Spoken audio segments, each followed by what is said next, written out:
To help you prepare for AJ2025, we've worked with First Gosford Scout Group and Kincumber Bensville Scout Group to record some resources. We hope they're helpful for you. If you have additional questions, please send them by email to newsouthwales.contingent@newsouthwales.scouts.com.au. I'm Rachel and I'm the Jamboree Scout Leader for this unit. So my role as the Jamboree Scout Leader is to work with the youth and the leaders to help maintain everybody's well-being and can ensure everybody is using the same promise and law.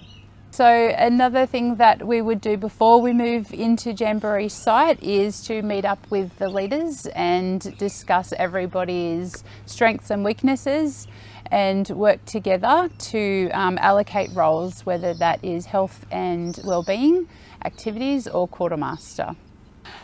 So I would contact all the families of the youth that are going to Jamboree in this particular unit, and we would sit down and discuss any individual needs that the youth might have and how we can best work together to help them during the Jamboree period. Eventually get to the point where all the youth will come together and we will select our youth leadership team, and from there we will then discuss who will be our unit leader for the duration of the Jamboree. So once we've formed our leadership team and we have our unit leader, we will then start working together on preparations for the Jamboree, and that will include things like our unit name, design our unit badge, design our unit shirts, a theme for the unit, and start making preparations for our unit pre-Jamboree camp. In our unit, it will consist of a maximum of 36 youth, 4 line leaders, 2 leaders attached, and if we're lucky we might get some international scouts who will meet us at Jamboree.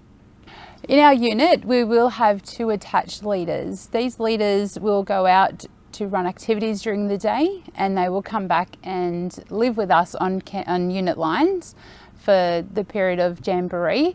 They will eat with us, sleep with us and enjoy the evenings with us, but they have their own roles during the day. As the lead up to Jamboree gets closer and closer, more details will come out about travel, which will be by coach from our home location up to Maryborough, and as the JSL, I will be responsible for informing the youth, the families and the other leaders. Your departure time will be determined by your bump-in time and your home location. More information will be sent out about this. As JSL, it's my responsibility to work with the leadership team to make sure that everyone is happy, healthy, safe and their general well-being is being looked after.